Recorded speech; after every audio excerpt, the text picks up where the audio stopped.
गांव गरीब किसान के लिए समर्पित है भाजपा। हाट पिपलिया में श्री तोमर ने कहा।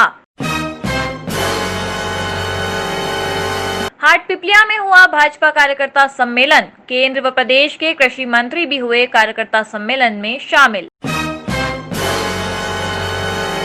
भारतीय जनता पार्टी गांव गरीब और किसान के लिए समर्पित पार्टी है। भाजपा ने ना तो किसान और ना ही गरीब को कभी राजनीति का हिस्सा माना।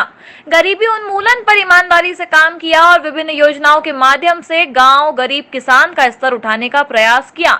यह बात केंद्रीय कृषि मंत्री श्री नरेंद्र सिंह तोमर हाट पिपलिया में भारतीय जनता पार्टी कार्यकर्ता सम्मेलन में कार्यकर्ताओं को संबोधित करते हुए कही।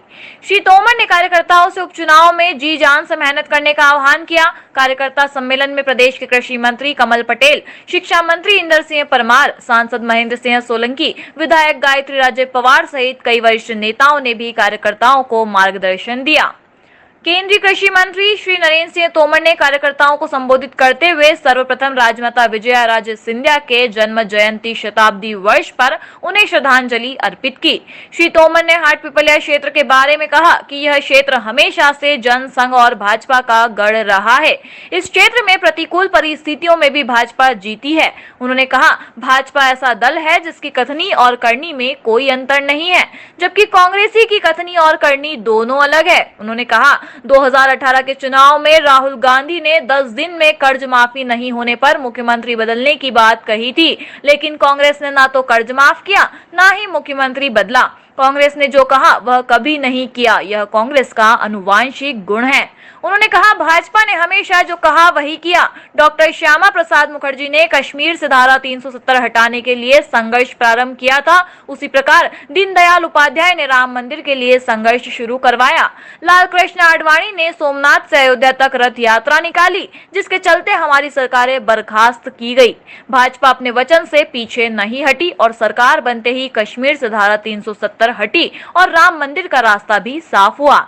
उन्होंने प्रधानमंत्री नरेंद्र मोदी की तारीफ करते हुए कहा कि मोदी ने 2014 में सत्ता संभाली और इसके बाद से गरीबों के जनधन खाते खुलवाए, प्रधानमंत्री आवास दिया, उज्ज्वला योजना के तहत गैस की टंकी दी, सौभाग्य योजना में निःशुल्क बिजली के कनेक्शन दिए, यहाँ तक कि शौचालय भी बनवाए। वही किसानों का जीवन स्तर सुधारने के लिए कृषि कानून के जरिए किसानों को आजादी दी। एमएसपी को 1.5 गुना बढ़ाया। प्रदेश की शिवराज सिंह सरकार ने गेहूं और धान पर बोनस दिया, बिना ब्याज कर्ज दिया और 24 घंटे बिजली देकर प्रदेश ने डीजल पंपों का सफाया कर दिया। वहीं केंद्र सरकार ने गांव का स्तर उठाने के लिए स्वामित्व योजना लाकर बड़ा काम किया है। किसानों को बिचौलियों से मुक्त करने से कृषि सुधार बिल आने से कांग्रेस के पेट में मरोड़ उठ रही है, क्योंकि इससे उनका भ्रष्टाचार खत्म होगा। उन्होंने कांग्रेस पर हमला बोलते हुए कहा कि कांग्रेस ने अच्छा काम किया होता तो मनोज चौधरी और उनके सहित अन्य विधायकों को इस्तीफा नहीं देना पड़ता। उन्होंने कार्यकर्ताओं से मनोज चौधरी का कर्ज उतारने की अपील की। क्योंकि आज हम सबको मालूम है, हम सबके आदर और श्रद्धा के केंद्र जिन्होंने बरसों बरस प्रतिकूल परिस्थितियों में भारतीय जनता पार्टी को लगातार मजबूत बनाने के लिए अपना पूरा जीवन समर्पित कर दिया, ऐसी श्रीमंत विजयराजे सिंधिया जी, जो हमारे ग्वालियर की राजमाता थी, हमारी भारतीय जनता पार्टी की अत्यंत वरिष्ठ नेता थी, उनका यह जन्म जयंती का शताब्दी वर्ष है। मनोज चौधरी को इस्तीफा देने की जरूरत नहीं पड़ती। कांग्रेस ने मध्य प्रदेश को दुर्दशा का शिकार बनाया, भ्रष्टाचार चरम पर पहुंच गया, प्रदेश में अराजकता की स्थिति खड़ी हो गई, कांग्रेस में आंतरिक विद्रोह हुआ। भारतीय जनता पार्टी इस राज्य का मुख्य विपक्षी दल है।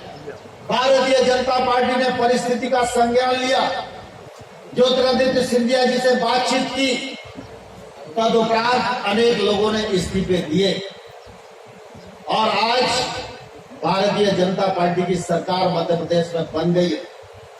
बंधुओं, चुनाव 18 में हुआ था, उस समय हमारे दीपक भाई चुनाव लड़े थे। 18 के चुनाव में वोट तो भाजपा को ज्यादा मिले थे, लेकिन कांग्रेस को 4-5 सीटें ज्यादा मिली थी। हमने नैतिकता का तकाजा दिखाया, कांग्रेस को सरकार बनाने का अवसर मिला, लेकिन कांग्रेस सरकार चला नहीं पाई। लेकिन आज परिस्थिति ने उपचुनाव की स्थिति मध्य प्रदेश में लाकर खड़ी किए। जब 18 का चुनाव हो रहा था तो हम लोग जनता के बीच में इसलिए गए थे कि हमको भारतीय जनता पार्टी की सरकार चौथी बार बनाना है। हम जनता के बीच में इसलिए गए थे कि शिवराज सिंह चौहान को चौथी बार इस राज्य का मुख्यमंत्री बनाना है। लेकिन आज परिस्थिति बदली हुई है, चुनाव नहीं हुआ है, भाजपा की सरकार बन गई है। चुनाव नहीं हुआ है, शिवराज सिंह चौहान मुख्यमंत्री बन गए। इसलिए यह चुनाव सरकार बनाने का नहीं है, मुख्यमंत्री बनाने का नहीं है। यह चुनाव भारतीय जनता पार्टी की सरकार को बचाने का चुनाव है। कई वरिष्ठ नेताओं ने किया संबोधित। सम्मेलन में भाजपा प्रत्याशी मनोज चौधरी, शिक्षा मंत्री इंदर सिंह परमार, कृषि मंत्री कमल पटेल, प्रदेश भाजपा उपाध्यक्ष जीतू जिराती, चुनाव संचालक सुरेश आर्य, सांसद महेंद्र सिंह सोलंकी, देवास विधायक गायत्री राजे पवार, पूर्व मंत्री दीपक जोशी, खातेगांव विधायक आशीष शर्मा, बागली विधायक पहाड़ सिंह कनौजे, नीमच विधायक दिलीप सिंह परिहार, प्रदेश प्रवक्ता राजपाल सिंह सिसोदिया, रघुनाथ मालवीय, दिलीप सिंह परिहार, गोविंद मालू, जीप अध्यक्ष नरेंद्र सिंह राजपूत, नंदकिशोर पाटीदार, युवा मोर्चा प्रदेश महामंत्री प्रदीप नायर, तेज सिंह सैंधव, पूर्व महापौर सुभाष शर्मा, राय सिंह सैंधव, पूर्व विधायक राजेंद्र भारती, राजेंद्र वर्मा, नारायण सिंह चौधरी, संतोष सोनी, राजेश यादव आदि ने भी संबोधित किया। स्वागत भाषण भाजपा जिला अध्यक्ष राजीव खंडेलवाल ने किया। कार्यक्रम का संचालन मंडल अध्यक्ष बलवान सिंह उदावत ने किया। भूजाराम जाट भाजपा में शामिल। हाट पिपलिया में कार्यकर्ता सम्मेलन के दौरान नगर के पूर्व पार्षद भूजाराम जाट अपने कई समर्थकों के साथ भारतीय जनता पार्टी में शामिल हुए। इनके साथ ही माणक चौहान, तेज सिंह पटेल, भगवान मालवीय सहित कई अन्य कांग्रेसी नेता भी भारतीय जनता पार्टी में शामिल हुए। भाजपा की रीति और नीति से प्रभावित होकर संगठन में आए इन सभी कार्यकर्ताओं का मंच पर उपस्थित वरिष्ठ भाजपा नेताओं ने भाजपा का दुपट्टा पहनाकर स्वागत किया। देखिए पूरी खबर। कांग्रेस के लोग राजनीति को हल्का करने की कोशिश कर रहे हैं। मैं समझता हूं उन्हें इससे बाज आना चाहिए। देश कांग्रेस को ठुकरा चुका है। बची खुची कांग्रेस आने वाले कल में खत्म हो जाएगी। मध्य प्रदेश में कमलनाथ की सरकार ने मध्य प्रदेश की जनता के साथ वादा खिलाफी की। वादा खिलाफी का परिणाम उन्हें भुगता और अब वो राजनीति को और हल्का करने का प्रयत्न करेंगे तो उसका परिणाम भी वो भुगतेंगे। जहाँ तक मेरे आने का सवाल है, मैं आया हूँ, मैंने बहुत सारे कार्यकर्ताओं से बातचीत की है और इससे पहले भी मैं सब कार्यकर्ताओं से किसी न किसी रूप में बात करता रहता हूँ। आज पिपलिया क्षेत्र में सभी कार्यकर्ता काम में लगे हैं और हम यहाँ भारतीय जनता पार्टी के प्रत्याशी को जिताने में सफल हुए।